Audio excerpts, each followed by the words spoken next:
So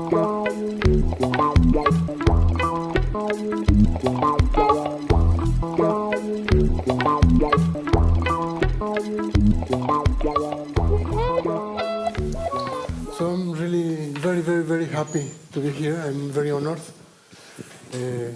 Well, the picture is not very good. I took it from the web. My computer looked very nice here. But the main thing is that what it says, that I'm very happy to be here with Jean-Paul, a great friend, a great mathematician, and I'm very much indebted to you. And well, I spent many long periods here with Jean-Paul and with Anne and others. We have done quite a lot of work. We have always been working very hard together, as you can see. Hard work always. But it's something very nice with Jean-Paul, is that you can work very hard and enjoy things together. So I'm going to be speaking about Milnor classes, which is a topic on which I've been working with him and with others for a long time. So much of what I'll speak today is about Milnor classes and the related topics. That's something which comes very much out from the theory of Chern classes for singular varieties. We'll come to that. And I'm going to be looking at them from the viewpoint of indices of vector fields. And Milnor classes are a generalization of the Milnor number. So let me say, that's why the title was Indices of Vector Fields on Singular Varieties and the Milnor number. Let me say a few words about the Milnor number that you'll know very well, just to set up notation and so on. So we start with a holomorphic map germ. We take the special fiber, the link, and we know that there's always a sufficiently small sphere that intersects transversally all the regular points and more, every stratum for witness stratification. We take one of those spheres, which is called a Milnor sphere, and we can take a tube inside. And the Milnor fibration theorem essentially says, I say essentially because in his book was not stated like this. This theorem is true, but this statement became precise later. And if you take this tube, then that's a locally trivial fibration. Okay? And the fibers are just the inverse image of a small regular value, and the part of it which is contained within the Milnor ball. Okay? And we know that the Milnor fiber has the homotopy type of a bouquet of spheres of middle dimension. Sorry, when the singularity has an isolated singularity, the Milnor fiber has the homotopy type of a bouquet of spheres of middle dimension, as many spheres as some number, and that number is what is called the Milnor number, as we all know. That's by definition then the rank of the middle homology of the sphere. And we also know, it was proved by Milnor in his book in most dimensions and completed by Perron, that the Milnor fiber is not only has the homotopy type of a bouquet of spheres, but actually one can give a much more precise description. It is diffeomorphic to a ball of the correct dimension to which you attach handles of middle dimension, as many handles as the Milnor number. So one has a very precise, beautiful description of the topology of the fiber. Now, some propaganda. So I'm going to, let me first give an interpretation of the Milnor number in terms of indices. That is not something original in our book. That's well known. It's explained in the book. So just a very easy interpretation in terms of indices of vector fields. Here the longest part is to introduce the indices I'm going to be using. It's not so long. So yesterday in Gomez-Mont's lecture, or 2 days ago, it was the question of what is the index that appears of a vector field. Well, there's not one definition of the index of a vector field on a singular variety. There are several positive definitions, depending on what you want, what you're looking for, and so on. I'm going to be using 2 different indices. One is the Schwartz or radial index, another is the GSV-Index. So the first of these was introduced in the early 60s by Marilyn Schwartz in a much more general setting. She was actually looking for Chern classes for singular varieties. So in the very particular case of an isolated singularity, which is what I'm going to consider, of an isolated singularity and a radial vector field, she was the first to consider it, but only for vector fields. Then it was extended by King and David Trotman for vector fields in general in a paper which was recently published after a few years of being around. And well, independently, a few years later, Wolfgang Eveling and José Seade also defined from a different viewpoint the same index, and also I did it with two colleagues. Let me mention this first. So we have the canonical example, okay, and the pinched torus. Okay, it's a good example. Actually, I'm going to be working with complex varieties. So this is, the radial index is defined always, and this is a good example to work with. It's a very nice example. So take a vector field here, which is radial here. That means that if you take, it is tangent to the pinched torus, it vanishes at the singular point, and away from the singular point, it is pointing outwards in the intersection with every sufficiently small sphere. So it is really radial. And then you extend it to the complement. Okay? And, well, you can see, so the fact that it is radial here allows you to extend it to the ambient space, being radial everywhere. Okay? So in that case, you can define the index to be 1. Why 1? Because it is the restriction, its extension to the ambient space is radial, and the Poincaré-Hopf index of the extension is 1. Okay? You can also say that it is 1 because it is radial, and because the Euler characteristic of one point is 1. Okay? So, now with that definition, you can look at the extension elsewhere. It may have singularities or not. The other points are smooth points. So at every singularity, you have the usual Poincaré-Hopf index. You add all indices, and you will find that the total index adds up correctly and gives you the Euler characteristic of the pinched torus. Okay? Now, what if the vector field is non-radial? Then, so for example,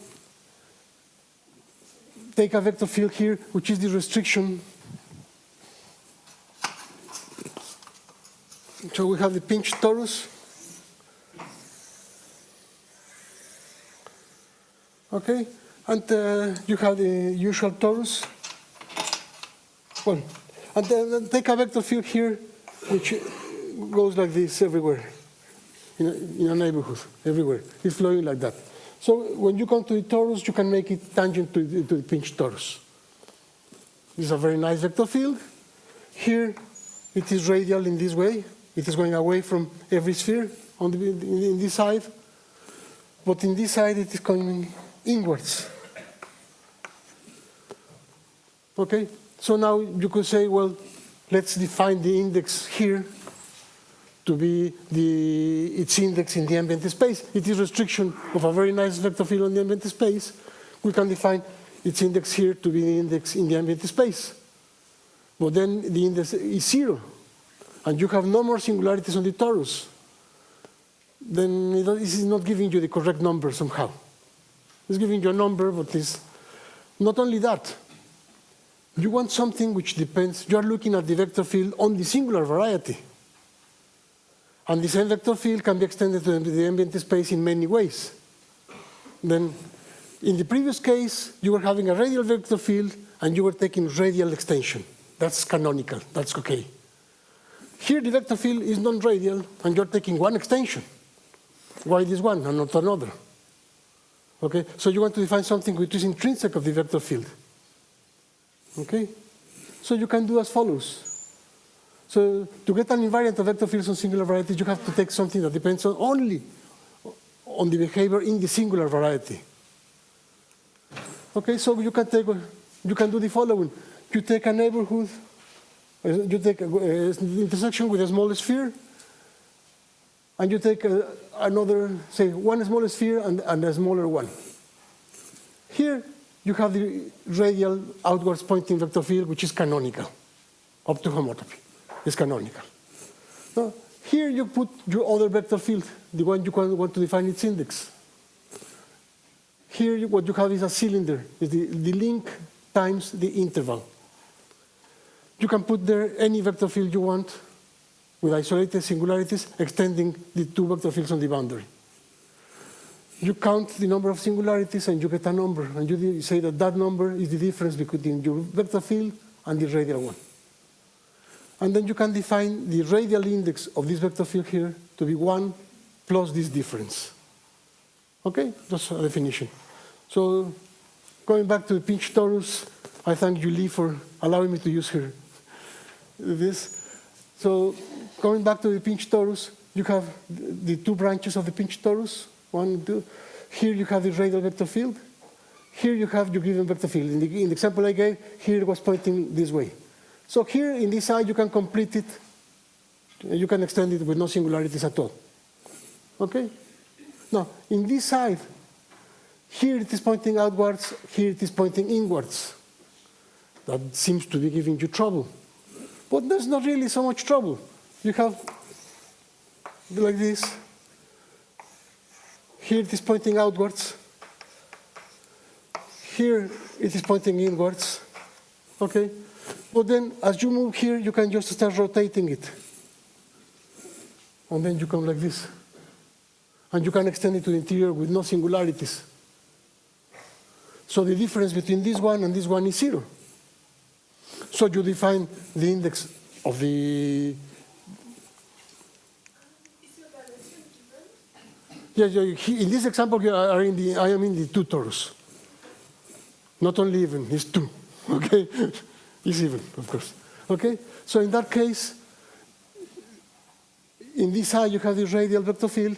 Here it's coming inwards, but say you stop it here inwards, and then you start rotating it. So when you come here, it is going outwards. And then you define its radial index to be 1. And then everything works nicely. Okay? So this index is defined on every real analytic vector variety. It doesn't even have to be complex analytic. It's defined always.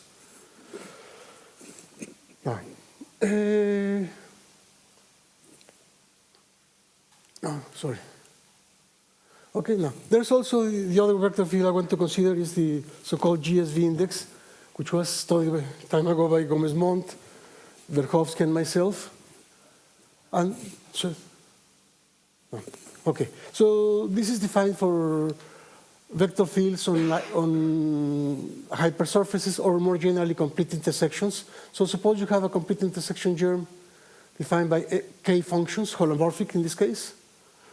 Take the conjugate gradient vector fields. These are linearly independent everywhere if you are assuming that we have an isolated complete intersection singularity.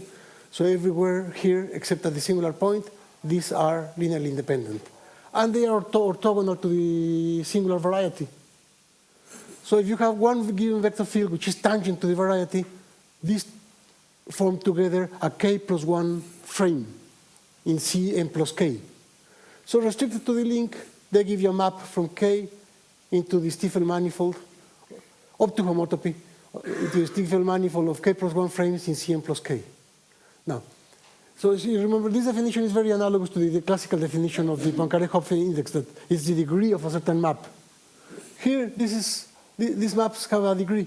This manifold is, all its homotopy groups vanish up to the dimension of the link. The link is of dimension 2n minus 1. And the first non-zero homotopy group of this guy is in that dimension, and it is isomorphic to the integers. So this map has a degree, which can be realized geometrically in many ways and so on. So you can define the index of these k are canonical. So you can define the index of this one to be the degree of this map. Okay, you have this index. Some basic properties is that it coincides with the Poincaré-Hopf index of the vector field on the Milnor fiber. I will explain this in a moment. And then in particular, if V is smooth at P, the Milnor fiber is just a disk usually, and this is just the usual Poincaré-Hopf index. Now, the first statement can be thought of as follows. You have the singular variety. You have a family of Milnor fibers degenerating to the singular variety. And you can think of this index like thinking that on each fiber you have a continuous vector field, which is varying smoothly on the parameter, continuously on the parameter. So you have here isolated singularities. All this, the fiber degenerates to the singular, to the special fiber, and all the singularities collapse into the origin. Okay? So the index I defined before is the sum of all the local indices in the nearby fibers. Okay? So that's a geometric picture to have in mind. So that was my drawing. So that's the Milnor fiber, and that's the number of singularities of the vector field on the fiber. Now, how you do that? The way is, if you have the vector field on the singular variety, the singular variety away from the point is isotopic to the Milnor fiber near its boundary. So you can just move the vector field to the boundary and extend it with isolated singularities. And you count them, and that's the index. Now, in particular, if the vector field is radial, going outwards, then it is transversal to the boundary. Then the Poncharechov index for manifolds with boundary tells you that the index is the Euler characteristic of the Milnor fiber. So it is this number. Okay? So this index is, on the one hand, in the smooth case, it gives you the Poncharechov index. In the other case, when the vector field is radial, it gives you the Milnor number, essentially. So, okay. Now, it's an exercise to show that obviously that index depends on the choice of vector field. The radial index depends on the choice of vector field. However, it's an exercise very easy to show that regardless the vector field, the difference up to sign is always the Milnor number. Okay?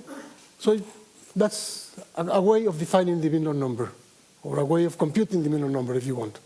It is the difference of these two indices. So a question I want to address, and what happens now if we consider non-isolated singularities? Okay? So for that question, there are two aspects, a local one and a global one. I'll say a few words about this. The local one is very much related with the work by David Massey about what he called Lie numbers and Lie cycles. The second aspect, the global one, arises, from my viewpoint, arises from previous work by Adam Parusinski about the generalized Milnor number, and we'll come to that also about work by Paula Luffy and others. We started with him about what now we call Milnor classes. Let me say first a few words about the local case, with isolated or non-isolated. We consider again a map germ and the Milnor tube. We have the Milnor fiber. And then, as I said before, when you have an isolated singularity, we know that the Milnor fiber is topologically a 2n ball to which you attach handles of middle dimension. As many handles as the Milnor number. Now, what about the topology of the Milnor fiber when you have a non-isolated singularity? Well, and that's a beautiful work by David Massey. He shows that it is diffeomorphic to a 2n ball to which you attach handles. But now you attach handles of many dimensions. Not only handles of middle dimension, but different handles. How many of them? Well, some number. Well, those numbers are called, those are what he calls the Lie numbers. What are the Lie numbers? Well, he shows that using polar varieties, he constructs a sequence of local analytic cycles that he calls the Lie cycles. Analytic cycles have a multiplicity. The multiplicity, there's one Lie cycle in each dimension from 0 to the dimension of the singular locus. And the multiplicity of the Lie cycles are the Lie numbers. And the Lie numbers tell you how many handles you have to attach of each dimension. Okay? Now there's also, here's a print mistake. There's an interesting interpretation of the Lie cycles. Here there should be, the machines are very intelligent and they correct your spelling sometimes. So it corrected it for me. But then there's an interpretation of the Lie cycles by Terry Gaffney and Gassler. And so Massey proved what I just said, that the Milnor fiber of a holomorphic back germ is that the topology is determined by these Lie cycles and the Lie numbers. In particular, when the critical point is isolated, then there is only one Lie cycle in dimension 0, and that Lie number, the corresponding Lie number, is the Milnor number. Now, a global point of view. To say something about the global point of view, I must come, from my viewpoint, I must come into the theory of Chern classes. So let me recall first what the usual Chern classes are, in few words. So, okay. Consider a compact real or complex variety. This is going to be the base of the vector bundle. And consider a complex vector bundle over X. Complex doesn't mean holomorphous. The fibers are complex vector spaces and attached by elements in the general linear, complex general linear group. Now, so roughly speaking, Chern classes are the obstructions for constructing sections, linear independent sections of the vector bundle. So if you want to construct one section, is the simplest case, then you start, one way to do it in the classical way in obstruction theory is you take a triangulation or a cell decomposition of your space and you go by steps. You define the section first at the zero skeleton. Since that's discrete, you can choose your section whatever way you can. Then you try to extend it to the one-dimensional skeleton. If you can, you go to the two-dimensional skeleton. If you can, you keep going. If you finish, it means that there was no obstruction to construct your section. So that happens sometimes, not in general. Well, there is in general, you can always go that way until you come to the correct dimension.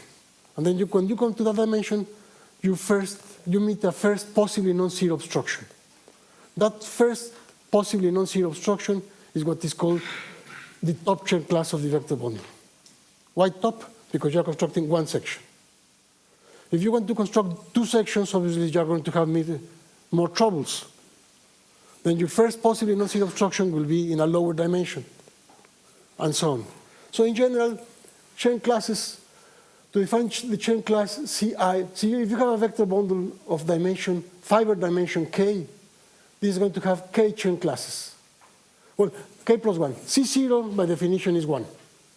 And then you have the first Chern class, second, and so on. And you can define them, it's easier starting by the top. To define the top Chern class, that's the obstruction to constructing one vector field, and so on. So what you can show is that if you consider k linearly independent vector fields, you can always construct k linearly independent vector fields up to the skeleton. Well, if you want to construct this, you can always do it up to some skeleton. Okay? And then when you want to go to the next dimension, is when you meet the obstruction. That obstruction, that gives you rise to a cocycle in this dimension. Here. And by definition, that cocycle is representing one class, which is the Chern class. Okay? So for example, if you start with a manifold and you want to construct one vector field, tangent vector field, you can go up to the cells of top dimension -1. You can always construct a vector field with no singularities in up to dimension 2n minus 1, if it is complex dimension n, say.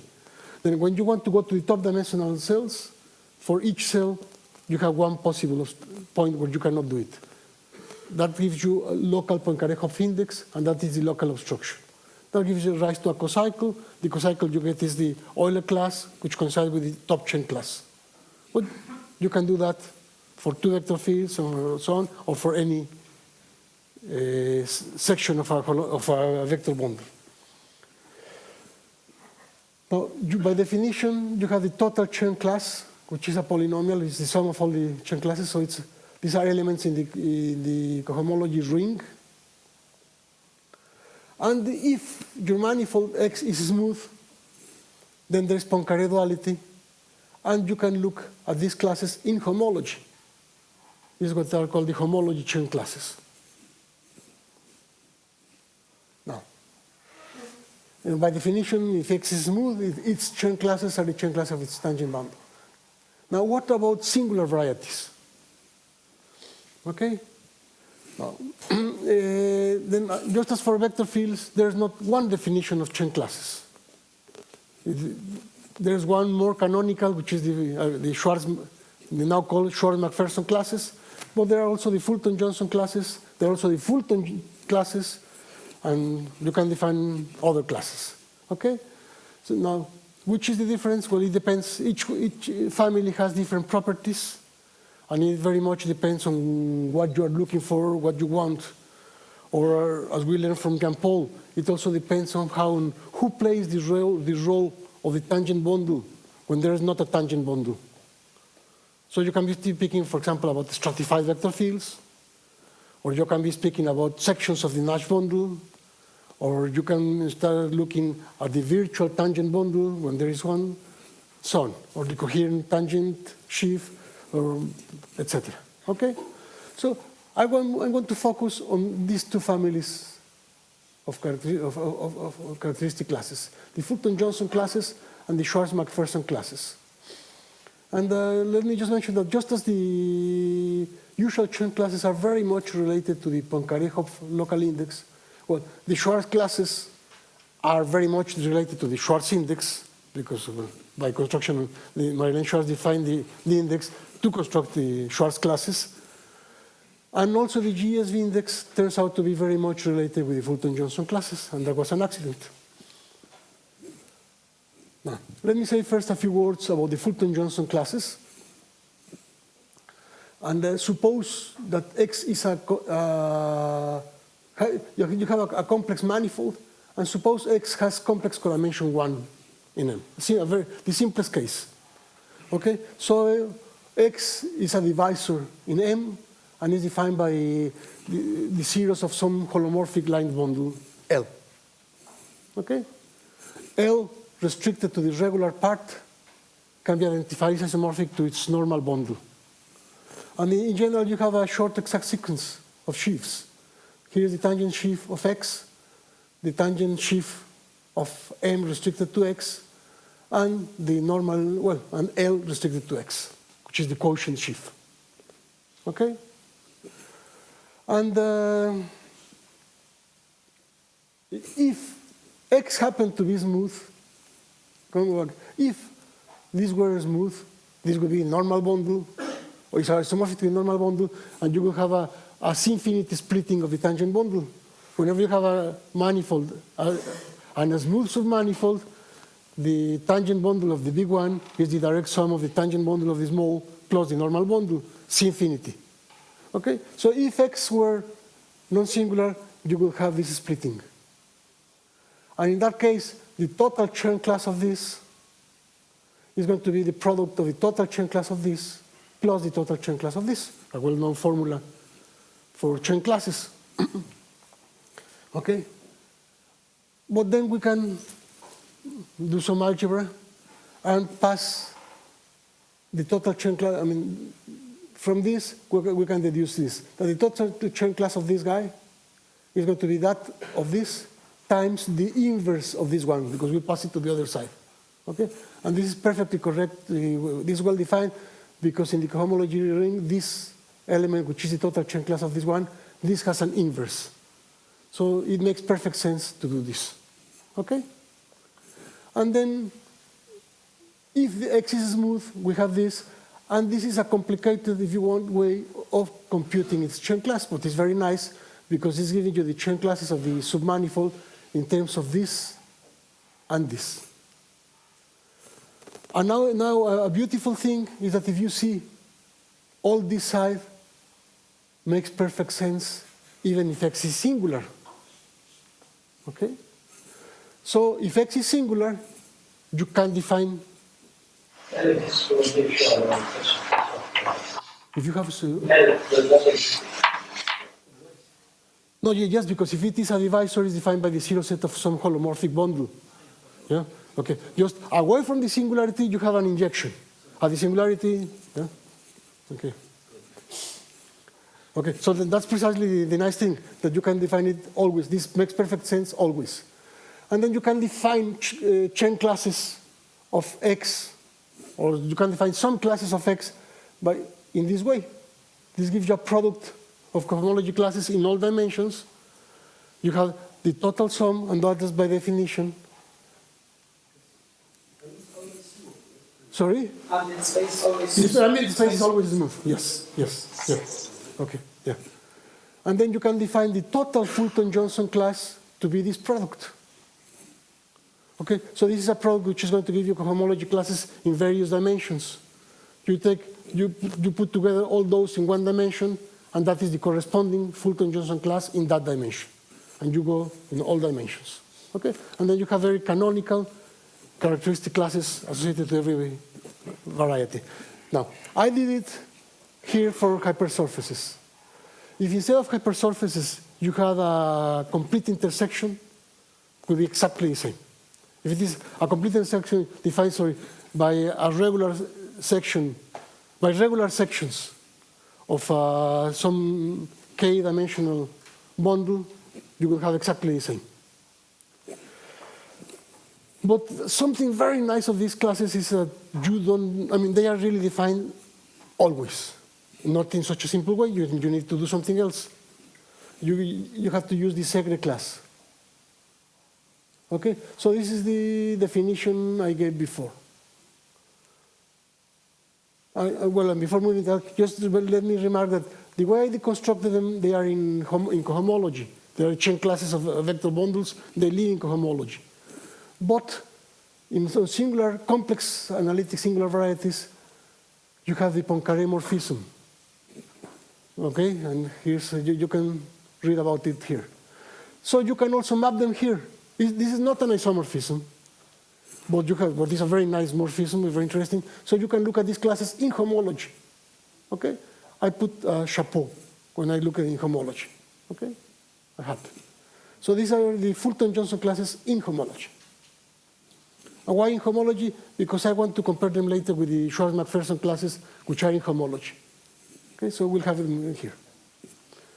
Now, just in general, if you don't have a complete intersection, you can also define the Fulton-Johnson classes in the following way. You have your singular, now this is an arbitrary singular variety in some complex manifold. You take the blow-up of the corresponding ideal. Okay, here's the blow-up. So you have a divisor, D, and the divisor maps onto X. Then you have defined the total Seade class in this way. So you take you have L is the line bundle. So when you make the blow up, you have a divisor. A divisor has an associated line bundle. That is this line bundle. And you take these products of the line bundle, C1 of the line bundle to different powers, and you take cap products with the divisor. Okay? So you have this class, and you push it down by B to M. But this actually has support in X. So you're doing things carefully, you actually end up in the homology of X. Okay? Now you have this Seade class. And now using this, you can define, you have the total chain class of the manifold, and then you can define the Fulton-Johnson classes by taking this cup product. Okay? In the particular case I mentioned before, this restricts to the previous one. Now, so now, whenever you have a singular variety, you have the Fulton-Johnson classes, and you have the Schwartz-McPherson classes. And it is natural to ask if they coincide or not, and if not, what is their difference? Okay? And to my understanding, Paulo was the first in working on that, to what I know. So, and well, sorry, before I went too far already 2 slides before, just looking at the Fulton-Johnson class, something I proved with Tatsuo Suwa time ago, was that if you look at the 0-degree Fulton-Johnson class, you remember, if you have a manifold and you look at the 0-degree chain class, that means the top chain class regarded in homology, what you get is that it equals the zeros of the total index of a vector field, the Poincaré theorem, and that is the Euler characteristic. Well, in this case, we proved that the 0-degree Fulton-Johnson class is the total GSV-Index of a vector field on the variety, and that equals this number, is the Euler characteristic, plus the sum of the Milnor numbers. Okay? Then, sorry, I went already too far. Let me first introduce Schwartz classes. Sorry. Okay, so I will not do it as Jean-Paul because I don't like comparisons when I'm going to lose. So I'll do it in a different way. Okay, just let me give an idea, just to have a taste of what these are. I mean, most of you know them already, but so I'm going to do it just in a rough idea. So you have a singular variety in a complex manifold, and do the following: take a tubular neighborhood of a regular neighborhood of X. X U is if you take it open, it's going to be a complex manifold, or a complex manifold with boundary if you take it compact. That has its tangent bundle. It's an open set in a complex manifold. It has so U itself has its Chern classes. Okay?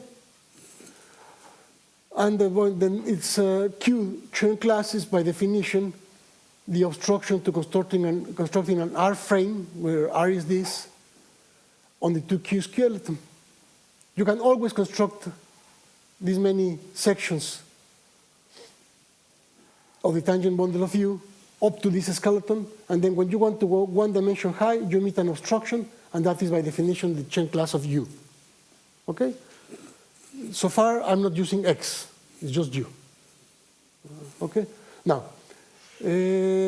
suppose that you have a vector, an R frame defined on X, and that by some method you can extend it to the ambient space. Okay? Then, so you can extend your vector field to the ambient space, to the corresponding dimension of the skeleton, with no singularities away from X. So all the singularities are in X. Okay?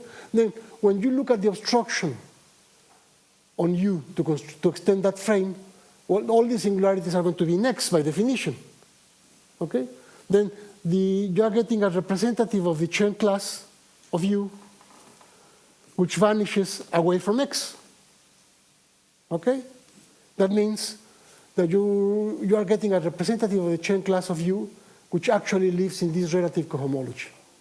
That's why I put this, because that one is going to depend on the extension you're having. Okay?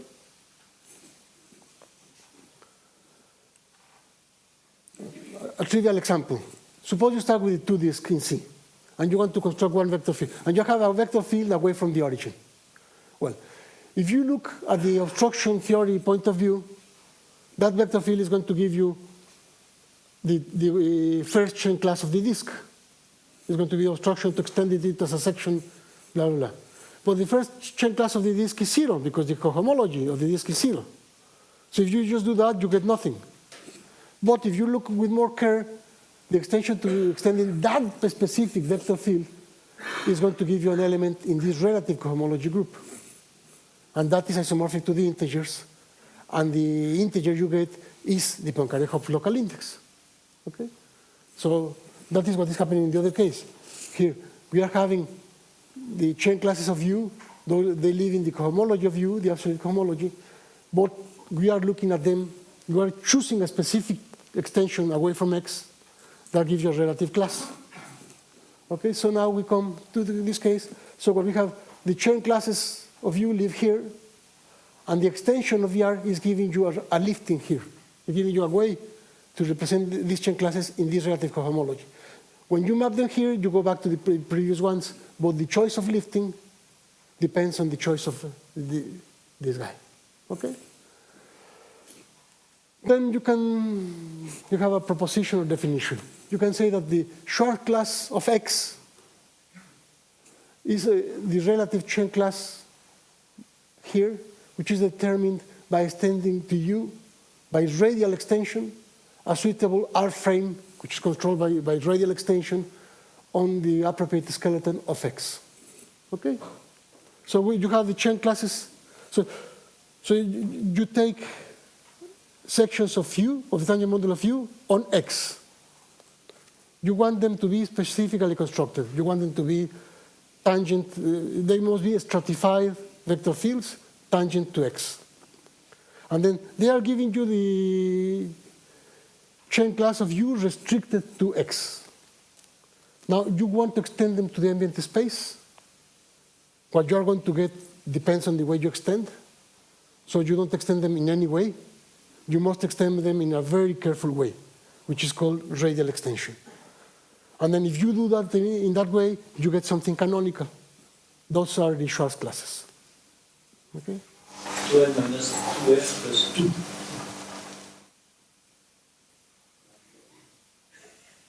Yes.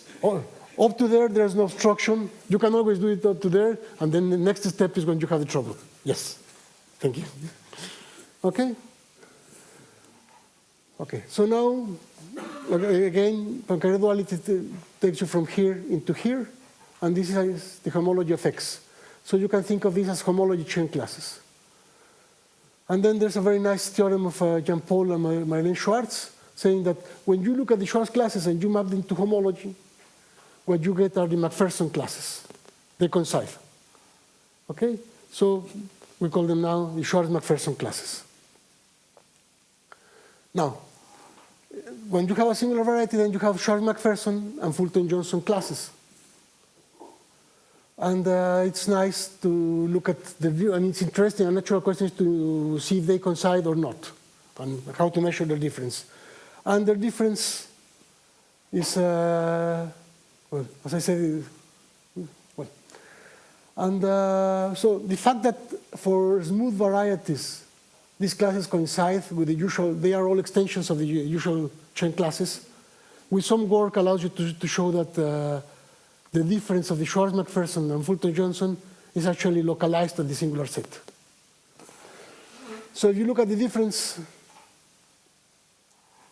they will coincide. So for example, in the particular case, when you have only isolated singularities, all these classes coincide in dimensions greater than 0, because the support is in the singular set, which is just points. Okay? Now, something we proved, well, and it is by the work of Marlene Schwartz, it's well known that the 0-degree Schwartz-McPherson classes 0 in homology gives you this number. And I mentioned before that the 0-degree Fulton-Johnson class was this number plus minus 1 to the n times the sum of the Milnor numbers. So when you take the difference, you just get essentially the Milnor numbers of the sign. Okay? So when you have only isolated singularities, and it's a complete intersection, the difference of the Fulton-Johnson and Schwartz-McPherson classes is just given by the local Milnor numbers. What in general? Well, then you have one Milnor class in each dimension from 0 up to the dimension of the singular locus. Those are the Milnor classes. And now, well, there's a large literature on the topic, works by several articles, interesting articles by Alufi, by Parusinski and Pragash, as you mentioned, Jean-Paul, and others, which include me and others, Yokura, Toru Moto, George Schurman, Lawrence Maxime, James Fulgood, and I'm surely forgetting some people. Now, I like to, and there are extensions to all more general classes, the Artilla-Hirsebruch classes, and there's a lot more, and many more relations that Paulo has found. There's a lot of theory. So somehow a question which I like to understand is, what information, what geometric information, what topological information about the singular varieties are these classes encoding? And that, well, and as an example, one of my results with Bracelet, Lehmann, and Suwa. Suppose that X is a complete intersection, and its singular set is very special. This is itself smooth, connected and so of some dimension. And suppose you have a witness stratification for which this singular set is one stratum. Very particular situation, but it happens. Suppose you are in that setting. Then the top dimensional Milnor class has a very nice interpretation. This is going to be a homology class in dimension D. Which class? You take the class, since this is smooth of dimension D, this represents a homology class. You take that class, and as many times as the transversal Milnor number. And that is the top Milnor class. But that also in general. Sorry? It's in general. You don't respond to something that... Well, that I didn't know by that time, and that by that time we could only prove it with so many hypotheses. Okay? Okay, so now, on the other hand, going to masses, take a holomorphic map germ and assume that its critical set is smooth of dimension d. Then you can look at the top dimensional Lie cycle. And it turns out that the top dimensional Lie cycle is just the local analytic cycle represented by the critical set times the transversal Milnor number. So it's somehow too much to be a coincidence. Okay, so a question we started working on was if there were further relations between Milnor classes and Lie cycles. And that's the work I did some time ago with Roberto Callejas Bedregal and Michel Morgado. And we take a manifold of dimension n+1 embedded in some projective space. We have a hypersurface in it. Hypersurface for us means codimension 1, defined by the series of some line bundle.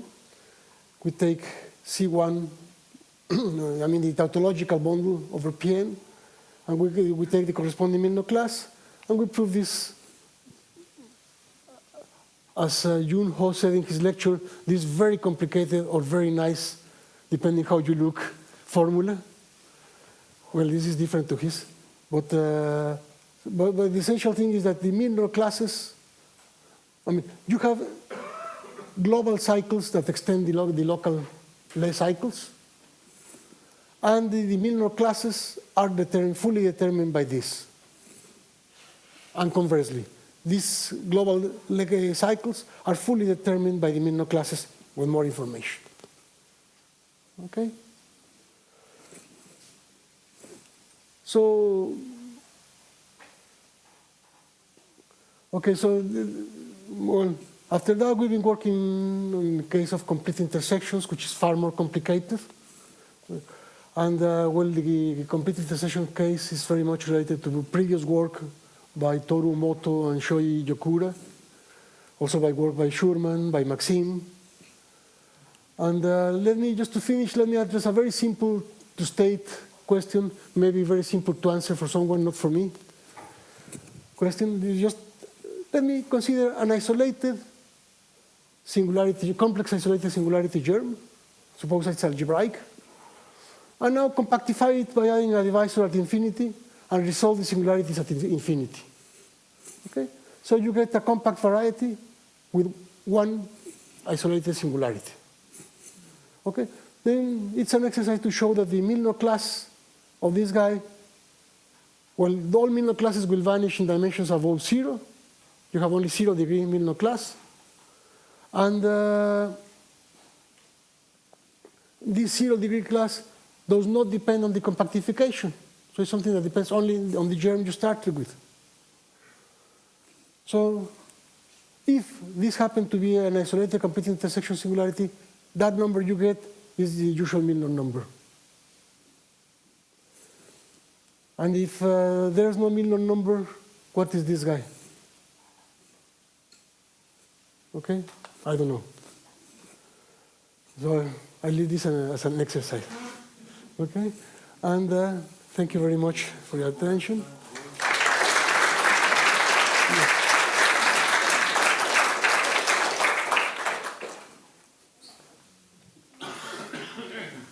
What is the current state of the things where we have a complete intersection and we are trying to see what the Milnor class is if you have non-isolated singularities? I cannot give you the whole panorama. I'm sure Paulo knows things, José knows things, Yokura knows things that I don't know. Okay. Okay. The other question I had was that things. if you had an isolated singularity which had a versal deformation base space that was smooth, then is the Milnor class going to be, the contribution from the singularity, is it going to be just the reduced Euler characteristic of the smoothing? For a complete intersection, yes. Yes, but this is for the general case now. No, in the general case, I don't know. You don't know. But what if there's not smoothing? What, pardon me? What if there's not a smoothing?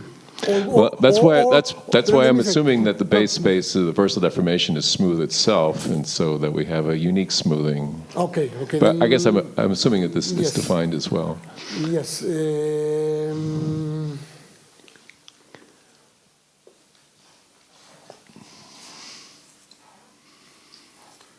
Well, I don't know. Okay. Let me see. I don't know. I think it's a good question. I don't know. I don't know. Yeah. Yeah. Yeah. Just a theory.